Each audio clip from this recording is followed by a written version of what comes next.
Hey there, I'm Joe Carter. If you've ever popped the hood and thought, where do I even start? You're in good company. Around here, we take the mystery out of car repair, one fix at a time. Whether you're a beginner or just looking to sharpen your skills, there's something here for you. Don't forget to like the video and subscribe if you're into learning without the headaches. All right, that's enough from me. Let's get into it. Separate camera, which is connected to the OEM multimedia system or a self-installed screen. Installation: you will have to decide where exactly the camera will be mounted. Ways of installation: in the OEM license plate light. Many manufacturers make adapter glasses that allow you to install a camera and keep the license plate illumination. If your car model is equipped with a parking assistant in certain configurations, you only need to purchase such a lamp cover. In this case, you can pick up the device even among universal accessories. In the trunk opening handle, which is often made in a single body with a plastic molding above the license plate. The camera in a rectangular housing can be easily fixed with ordinary self-tapping screws. Attached to the license plate frame. Mount in the bumper. Some cars do not even need to remove the bumper for installation. For such installation, cameras made in an oval housing are suitable. You only need to make a hole in the bumper. For greater reliability, from the inside of the housing should be seated on body sealant or sealed with a glue gun. Wires to the car interior can be laid through the ventilation holes located in the luggage compartment.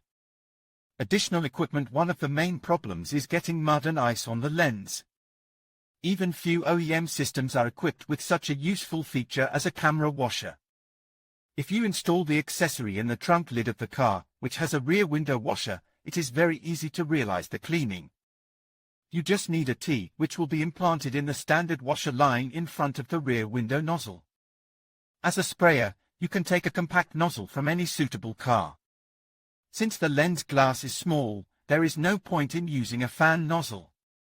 The second useful function is the camera backlight, which in some models is built into the body. It is worth recognizing that in most cases there is much more harm from this function than benefits. The backlight illuminates the camera lens, and as a result, the image quality does not improve at night. The problem with backlighting can occur if the rearview camera is installed next to the license plate light. In this case, replacing incandescent bulbs with LEDs may help. If such a move does not solve the problem, it will be necessary to master a protective screen. Electronic component installation of a rearview camera with your own hands will not cause difficulties even for a novice motorist. But the connection should be approached much more thoroughly. It makes no sense to consider rearview cameras that come in a set together with a special mirror. You just need to connect everything according to the instruction, which is necessarily attached to the device. For the normal functioning of the system is used a 2-core wire for powering the camera. 2-core wire for video communication. To transmit video to the monitor, wires with RCA connectors, known to all, tulips, are used. The cores are not shielded, so if necessary, they can be extended or cut for pulling in hard-to-reach places. In some versions, an additional excitation wire will come out of the RCA connector for correct operation of the system. The excitation wire activates the screen of the stereo with a plus current, causing the system to automatically switch to the camera image broadcasting mode. Excitation wire is not mandatory for all multimedia systems. Some devices automatically switch to the rear view camera via video link. If such a function is not provided by the car stereo or the device is connected incorrectly, then you will have to change the image on the screen manually by pressing a special button. Ways of connection: the rear view camera and the monitor in the cabin can be connected wirelessly. To do this, you will need a special module. The power of the module is connected to the reverse lamp, and from the module goes to the camera. The second wireless module is connected to the power supply of the monitor.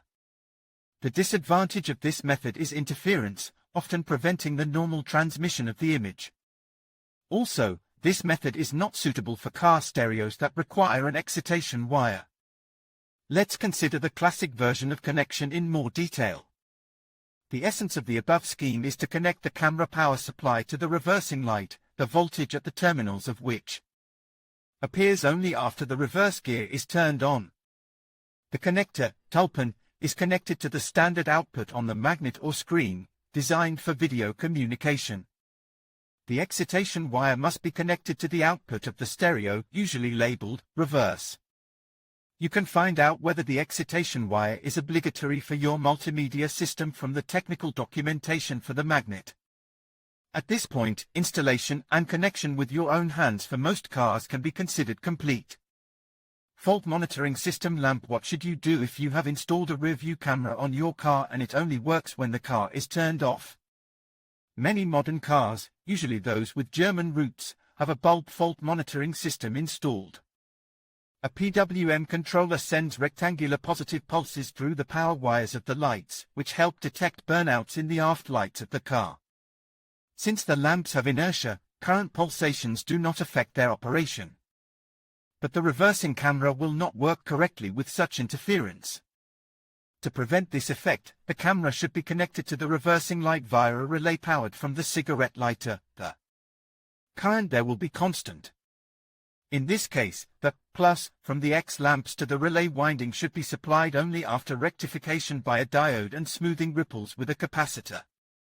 Minus to supply the camera should be taken as far as possible after the mass of the lights. Rear view camera in the mirror. Rear view camera installation wiring diagram for rear view camera in mirror. Rear view camera connection. In conclusion, installing a rear view camera, especially one integrated into a mirror, is a straightforward process that can enhance your driving safety and convenience. With just a few tools and some basic knowledge, you can complete the installation in no time. By taking this step, you not only improve your visibility while reversing but also add a modern touch to your vehicle. So, gather your materials, follow the steps outlined, and enjoy the added peace of mind that comes with having a rearview camera. Thank you for watching, and happy driving!